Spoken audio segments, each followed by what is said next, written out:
नमस्कार बच्चों, कैसे हैं आप सभी। आप सभी का बहुत बहुत स्वागत है इस वीडियो में। आज हम क्रिया और उसके भेदों का अध्ययन करने वाले हैं।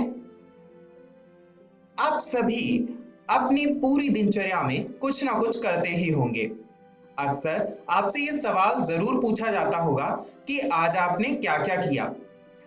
अगर आप उस सवाल के जवाब देने जाएं तो आप बहुत से ऐसे शब्दों का प्रयोग करेंगे जिसे क्रिया कहते हैं। क्या होती है क्रिया और क्रिया का कितना महत्व है व्याकरण में और उसके कितने भेद होते हैं, आइए आज की इस वीडियो में उसका अध्ययन करते हैं। जानते हैं इस वीडियो के विषय बिंदु।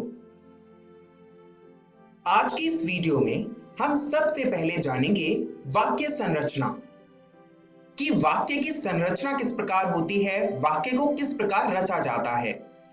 उसके आधार पर हम क्रिया का महत्व जानने का प्रयास करेंगे। इसके बाद हम क्रिया की परिभाषा के बारे में जान सकेंगे कि क्रिया किसे कहते हैं। इसके बाद हम क्रिया के भेदों के बारे में जानेंगे। तो विद्यार्थियों तैयार हो जाइए, निकाल लीजिए अपनी कॉपी और कलम और महत्वपूर्ण बिंदुओं को लिखना ना भूलिए। आइए शुरू करते हैं ये वीडियो। तैयार हैं आप सभी। आप बहुत सी क्रिया करते होंगे। स्क्रीन पर जो क्रिया दिखाई जा रही है वो क्रिया है नाचना, चलना और सोना। यानी ये जितनी भी चीजें जो स्क्रीन पर दिखाई गई हैं उससे कोई ना कोई काम करने का बोध हो रहा है और क्रिया का अर्थ ही होता है काम करना। तो यानी किसी भी कार्य को करने का बोध कराने वाले जो शब्द हैं वो क्रिया कहलाते हैं। आइए इसका आज हम विस्तृत अध्ययन करते हैं। सबसे पहले हम क्रिया का महत्व जानते हैं। हम सभी अब कुछ कुछ जानने लगे हैं कि क्रिया कहते किसे हैं, तो अब उसका महत्व जानना अति आवश्यक है। तो सबसे पहले देखिए, मैं कक्षा 9 में पढ़ता हूं, ये एक वाक्य है। अगला वाक्य है तुम क्या कह रहे थे। अब यहां पर देखिए, पढ़ता हूं, कह रहे थे, ये सभी क्रियाएं हैं। यानी क्रिया के बिना कोई भी वाक्य पूरा नहीं हो सकता। किसी भी वाक्य को पूरा होने के लिए क्रिया की आवश्यकता पड़ती है, चाहे वह किसी भी रूप में पड़े।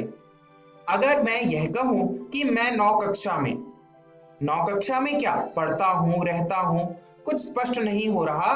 स्पष्टीकरण के लिए क्रिया को लगाना बहुत महत्वपूर्ण है। आइए अब हम जानते हैं कि क्रिया कहते किसे हैं। क्रिया की परिभाषा यह है कि किसी काम के होने या करने का बोध कराने वाले शब्दों को क्रिया कहते हैं। जैसे कि अभी हमने बहुत सारे उदाहरण देखे, नाचना, चलना, सोना, ये सभी क्रियाएं हैं। इनसे किसी ना किसी काम के होने या किसी के द्वारा किसी काम को करने का बोध हो रहा है। आइए कुछ उदाहरण और देखते हैं। चलना, चित्र में आप देख सकते हैं कि एक लड़की चल रही है, चलने की क्रिया कर रही है, उसके द्वारा कोई काम किया जा रहा है, वो काम है चलने का। अगली क्रिया है सोना, किसी बच्चे के द्वारा सोया जा रहा है, तो यहाँ पर सोने का काम जो है वो प्रतीत हो रहा है। तो इस प्रकार इन शब्दों को जिनसे किसी के काम करने या होने का बोध हो उसे क्रिया कहेंगे। आइए अब हम वाक्य रचना में क्रिया के महत्व को समझने का प्रयास करते हैं। किसी भी वाक्य को रचने के लिए हमें कर्ता, कर्म और क्रिया की आवश्यकता होती है। कर्ता को हम सब्जेक्ट अंग्रेजी में कहते हैं, कर्म को हम ऑब्जेक्ट कहते हैं और क्रिया को हम वर्ब कहते हैं। विद्यार्थियों आपको यह चिन्ह याद रखने हैं। S फॉर सब्जेक्ट, सब्जेक्ट का मतलब कर्ता यानी किसी कार्य को करने वाला, इसके बारे में अभी हम अध्ययन करेंगे। कर्म, कर्म यानी ऑब्जेक्ट जिसका सिंबल होगा O, और V यानी वर्ब, वर्ब का मतलब क्रिया। यहां पर कर्ता किसी काम को करने वाला है, सब्जेक्ट, और कर्म यानी ऑब्जेक्ट वो तत्व है जिस पर क्रिया का प्रभाव पड़ता है।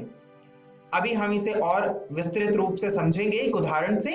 और क्रिया जैसा भी हमने पढ़ा कि किसी काम को करना और किसी काम के होने का बोध कराना, है ना, वो क्रिया का काम है। तो हम कह सकते हैं कि वाक्य संरचना में क्रिया का अति महत्व होता है। अब देखिए, उदाहरण देखिए, एक मयंक पुस्तक पढ़ता है। यहाँ पर मयंक जो है वो सब्जेक्ट है, यानी वो किसी काम को करने वाला है, इसीलिए उसे कर्ता मानेंगे।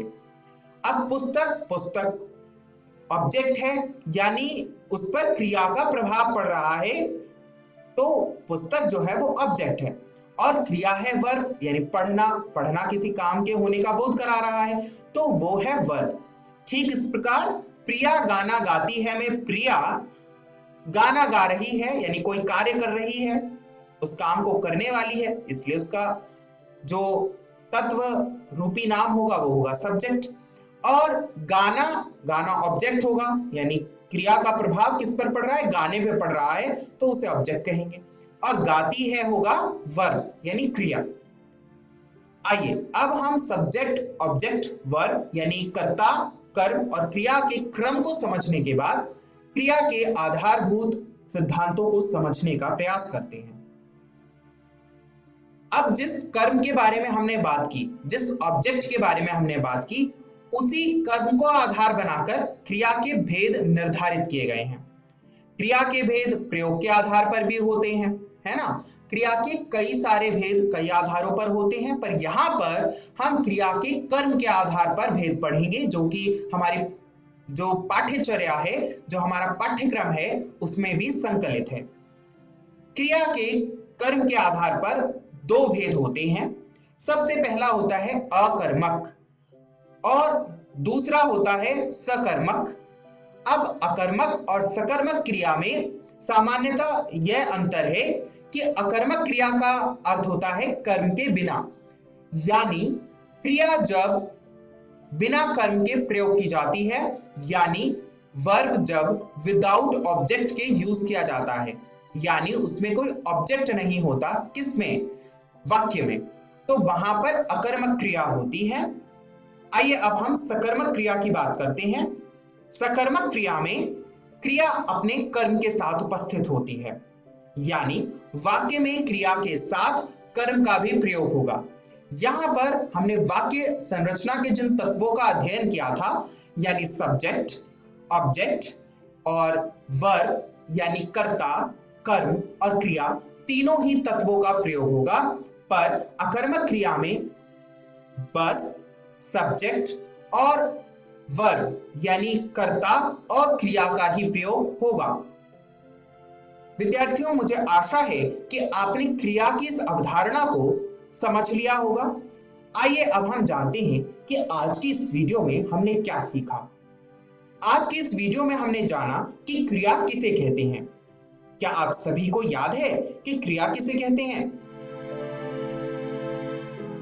बिल्कुल सही, किसी कार्य के होने या करने का बोध कराने वाले शब्द क्रिया कहलाते हैं। बिल्कुल सही। आज हमने जाना कि वाक्य संरचना क्या होती है, यानी वाक्य को रचते समय जिन तत्वों की आवश्यकता होती है उसे हमने जाना। वे तत्व हैं कर्ता, कर्म और क्रिया। कर्ता को अंग्रेजी में सब्जेक्ट कहते हैं, कर्म को अंग्रेजी में ऑब्जेक्ट कहते हैं, क्रिया को अंग्रेजी में वर्ब कहते हैं। और इन सब के लिए हमने सब्जेक्ट को एस नाम से जान लिया है, ऑब्जेक्ट को ओ नाम से जान लिया है और वर्ब को वी नाम से जान लिया है। यह आपको ध्यान रखना है, अगली वीडियो में काम आएगा। साथ ही आज हमने जाना कि क्रिया के कर्म के आधार पर कितने भेद हैं। मेरे साथ बोलिए, पहला भेद है बिल्कुल सही अकर्मक, और दूसरा भेद बिल्कुल सही सकर्मक क्रिया, यानी कर्म के आधार पर क्रिया के दो भेद हैं, अकर्मक क्रिया और सकर्मक क्रिया। विद्यार्थियों, मुझे आशा है कि आपको आज का पाठ समझ आया होगा। अगली वीडियो में हम क्रिया के भेदों का अध्ययन विस्तार से करेंगे, यानी जो कर्म के आधार पर क्रिया के भेद हैं उसका अध्ययन किया जाएगा। आप सभी जो आज का पाठ हमने पढ़ा है उसका अभ्यास घर पे करना ना भूलिए। अपना ध्यान रखिए। अगली वीडियो में फिर मुलाकात होगी। इस वीडियो को देखने के लिए बहुत बहुत धन्यवाद।